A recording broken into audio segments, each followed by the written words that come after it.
Warahmatullahi wabarakatuh. Alhamdulillah. Saya di sini perkenalkan, nama saya Dr. Hermawan Wibisono, spesialis obstetri ginekologi, subspesialis fertility endocrine reproduction PhD. Saya sebagai dosen di Fakultas Kedokteran Universitas Brawijaya Malang di Departemen Obgyn. Saya akan menyampaikan apa itu IUD, kompetensinya di dokter muda itu apa, nanti dokter apa di BPJS itu apa. Jadi yang penting IUD itu adalah alat kontrasepsi, alat KB, keluarga berencana. Salah satunya IUD.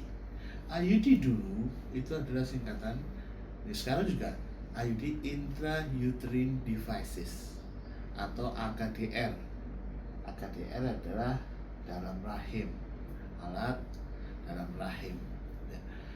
Dulu IUD itu dari tembaga, dari Cooper. IUD itu dulu adalah non hormonal only, tapi sekarang ada yang hormonal. Hormonal yang masuk di Indonesia hanya satu, ya, mereknya ini. Bentuknya ini adalah Mirena mereknya. Ini yang hormonal, satu-satunya di Indonesia yang ada, hanya yang hormonal. Yang non hormonal contohnya yang adalah ini, TCU 380A. Ya. Bedanya hormon sama non hormonal apa? Yang pertama, beda di harga. Loh, kenapa? Iya, harganya jomplang, gak bisa mana. Kenapa kok jomplang? Karena biasanya pemasangan IUD yang non hormonal itu efek sampingnya adalah memperbanyak darah haid dan memperlama haid itu. Contoh, biasanya haidnya 5 hari, pasang IUD jadi 7 hari. Haidnya 7 hari jadi 9 hari. Ganti pembalut biasanya 2 kali, 3 kali, jadi 4-5 kali.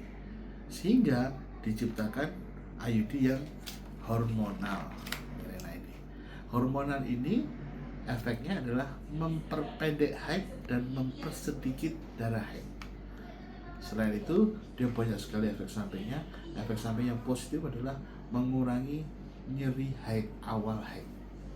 Karena progesteron ini, hormonnya adalah hormon progesteron yang berlaku hanya di dalam rahim only. Sedikit sekali yang termasuk ke dalam hepar dan lain-lainnya, sehingga di dalam rahim dia akan menipiskan dinding rahimnya, sehingga darah haidnya akan sedikit dan lamanya pendek. Yang senang suaminya ini, karena jatahnya lebih banyak ya. Jadi itu dulu hormon bentuk IUD. IUD itu efek positifnya apa? Efek positifnya dia bisa menghalangi terjadinya kehamilan sampai 99%. Dan lama, pemakainya lama, mulai 3 tahun sampai 10 tahun tergantung IUD-nya ya. Dan pemasangannya juga sederhana.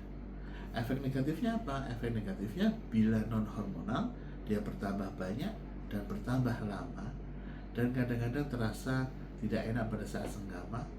Dan efek terberat itu adalah translokasi. Translokasi adalah keluarnya IUD di dalam kafum peritoneum, di dalam perut, yang walaupun terjadi sangat sedikit terjadi ya translokasi, jadi tidak apa-apa.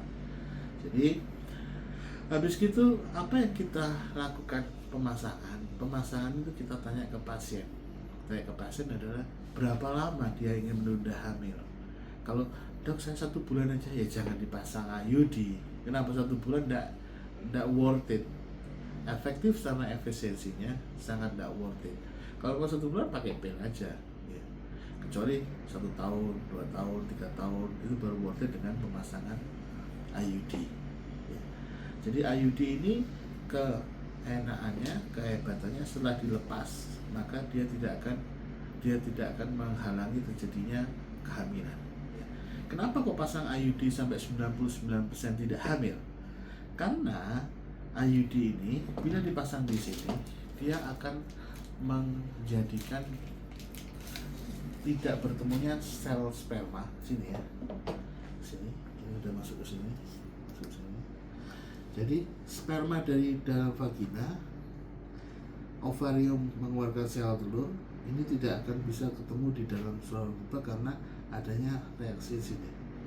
IUD-nya membuat sperma tidak bisa ketemu sama sel telur di saluran tubanya, sehingga kemampuannya untuk KB itu sangat handal. Jadi patient selection ini sangat penting. Patient selection ini, kenapa kok patient selection penting? Iya, jangan sampai kita memasang IUD, ntar efek sampingnya terjadi tubuh ovarial abscess, aneksitis, terus terjadi AUB, abnormal uterine bleeding, dengan haid yang bertambah banyak sehingga dia anemia, memerlukan transfusi, HB-nya kurang dari 6, kurang dari 7 karena profuse bleeding pada saat pemasangan pemakaian IUD. Ya.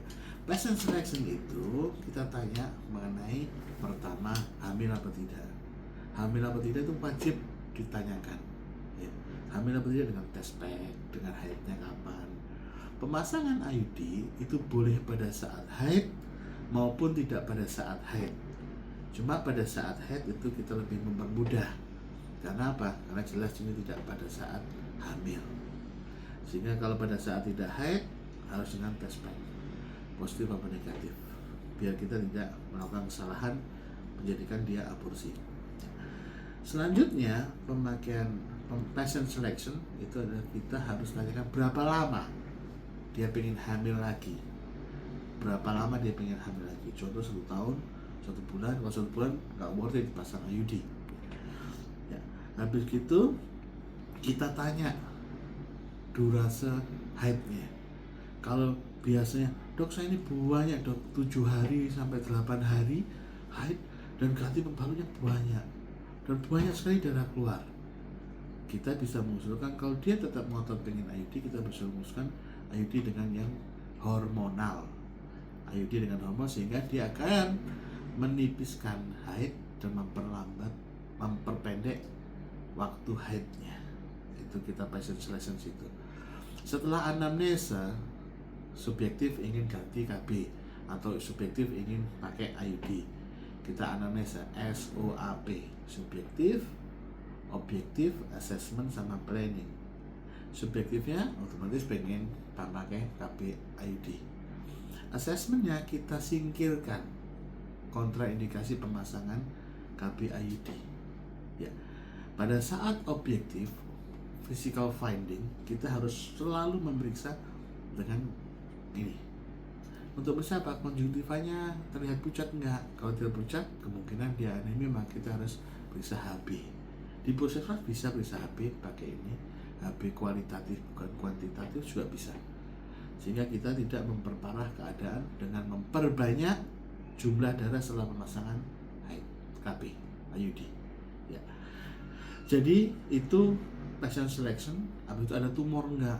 Kalau ada tumor, kita bisa memeriksa palpasi di abdomen. Secara normal, secara palpasi itu rahim tidak boleh teraba di abdomen. Bila teraba, berarti ada tumornya. Tumor itu bisa dari uterus, bisa dari ovarium, bisa dari usus, bisa dari otot perut, bisa dari mana saja tumor itu. Maka kalau teraba ada tumornya, kita tidak boleh memasang. Atau pada saat pemeriksaan kita in speculo, cervixnya berdungkul, rapuh, kita tidak boleh memasang. Karena begitu kita lakukan tenakulum, maka bleedingnya akan banyak dan sulit untuk di stop bleeding pada saat suspek CA cervix.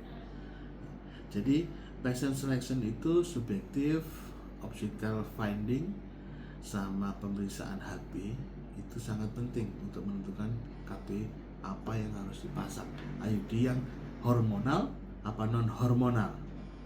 Ya, harganya memang tinggi kayak bumi sama langit, tetapi yang hormon yang ini sangat baik. Karena orang Jawa bilangnya ono rego ono rupo. Ya, ada harga pasti ada efek samping yang lebih baik daripada yang tambah harga. Itu yang otomatis terjadi. sehingga pemasangannya sesuai dengan prosedur yang sudah di SOP itu ada prosedurnya detail, otomatis pakai sarung tangan, melakukan higienitas, kasih saffron kasih ini, dikasih megangnya no touch, megang ini, megang bersihkan serviknya, bersihkan ini. Dan yang penting adalah pemasangan ini sonde ini nggak boleh lurus. Kenapa? Karena uterus itu tidak ada yang lurus. Uterus itu pasti dua, antefleksi apa retrofleksi. Kalau antefleksi masangnya gini, ini yang di atas gini, antefleksi. Retrofleksi di bawah gini. Taunya ante sama retro harus dilakukan vaginal touche. Harus. Kalau kamu tidak melakukan vaginal touche langsung disonde, kemungkinan terjadi perforasi uterus. Perforasi uterus tanda awal perforasi, bukan nyeri, bukan. Tanda awalnya itu ini dus. Ini kan rahim ya. Ini contoh rahim. Terus tembus rahim. Terus tidak ada tahanan. Terus sampai ke mulut, kan. Jadi tidak ada tahanan. Harusnya 7-8 cm ini terus nggak sampai sini ke katuannya jauh. Jadi ini sampai di sini saja. Kalau ada tahanan itu berarti tidak terjadi perforasi uterus. Bila terjadi perforasi uterus, maka dilarang melanjutkan memasang IUD. Harus di stop.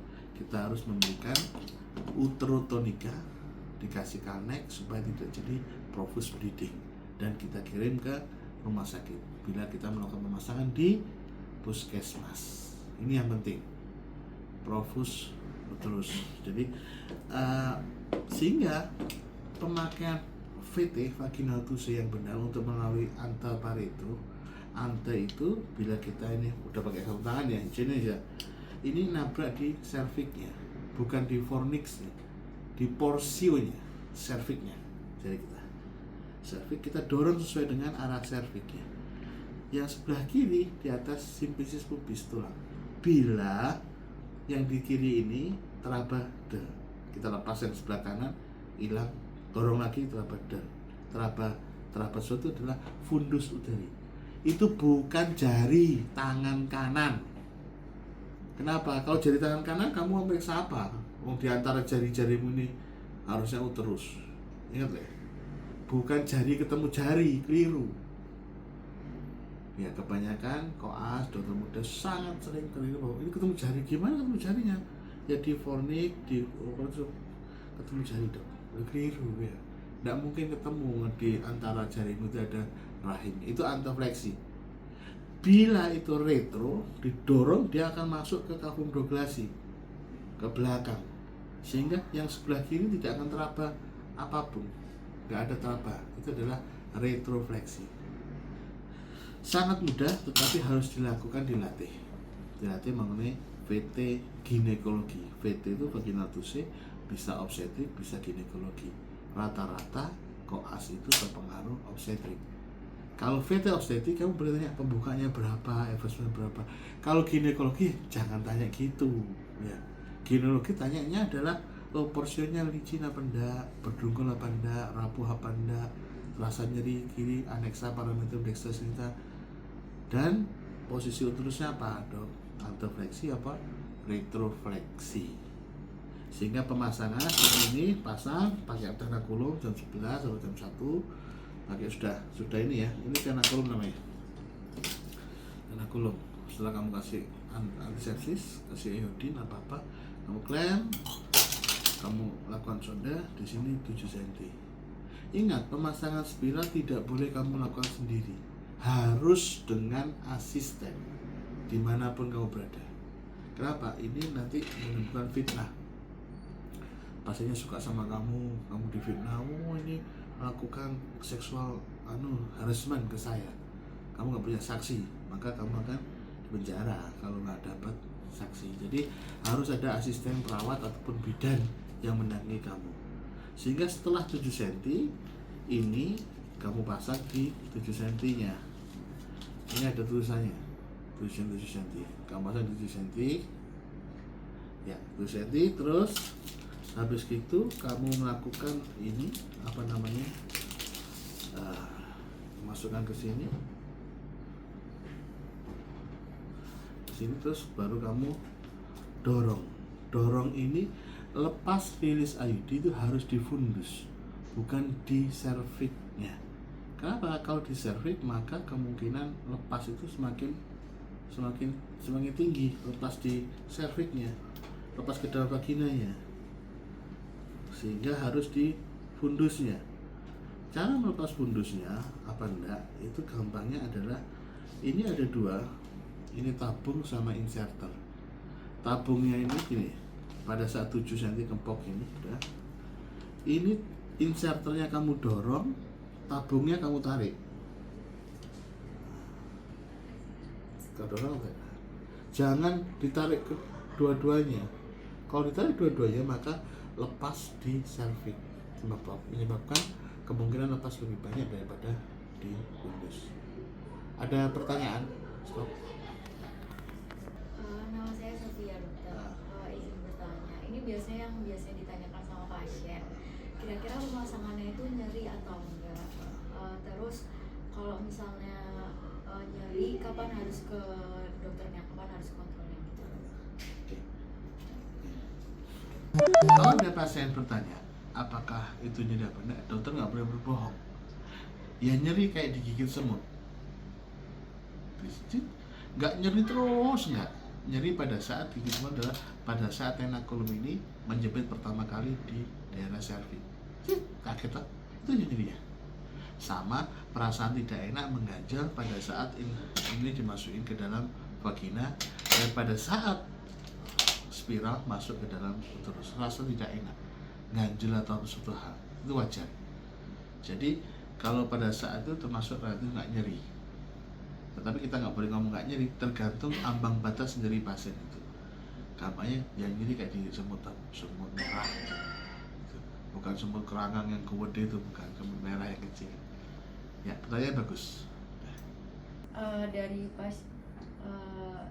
lumayan banyak sih dok yang udah pasang KB, tapi ternyata setelah itu masih hamil. Itu ada kemungkinan salah di pemasangan KB-nya atau seperti apa? Ya. Walaupun ini sampai 99%, tetapi ada yang hamil dok. Ini kenapa yang salah masangnya, salah pasang itu salah siapa? Bukan salah bunda mengandung, bukan. Jadi otomatis hamil apa enggak itu hak prerogatif Allah, Tuhan. Sehingga apapun jenis kontrasepsi program KB itu tidak ada yang 100%. Walaupun MUW steril, nggak mungkin dia bilang 100%. Paling 99,99. Karena 1% itu haknya yang atas. Ada juga potong benar, potong sudah tetap hamil. Kenapa hamil? Ya Allah berkehendak. Kalau kun, ya fayakun. Gak ada yang tidak, katanya Allah. Gak ada yang mustahil menurut Allah. Ya, pertanyaan bagus. Tanya dokter, mungkin ini terkait dengan pengecekan secara mandiri dari IUD-nya. Situ saya masih sedikit bingung sih dokter untuk waktu belajarnya, kayak kira-kira kapan waktu mengecek IUD-nya secara mandiri, terus juga bagaimana cara mengeceknya seperti itu dokter. Ya, pertanyaan bagus. Ngecek secara mandiri, IUD mandiri. IUD itu dipotong, punya tail. Ini sekitar 15 cm tailnya. Dipotong 3-4 cm keluar dari cervixnya. Ada tailnya, ekornya. Otomatis kalau mau ngecek secara mandiri, pasien harus berani memasukkan jari tangannya ke dalam vagina sendiri. Posisi jongkok, kamar mandi jongkok, dari sabun kasih apa, masukin. Harus teraba tailnya. Ngeceknya bukan setiap hari. Kalau setiap hari itu bahaya, ayah melakukan hal-hal yang lain. Ya, jadi ngeceknya ya cukup 3 bulan sekali apa 6 bulan sekali, atau ada keluhan, nyeri dan lain-lain. Teraba ini tailnya. Kalau nggak teraba baru ke puskesmas, baru di USG. Nah bagus.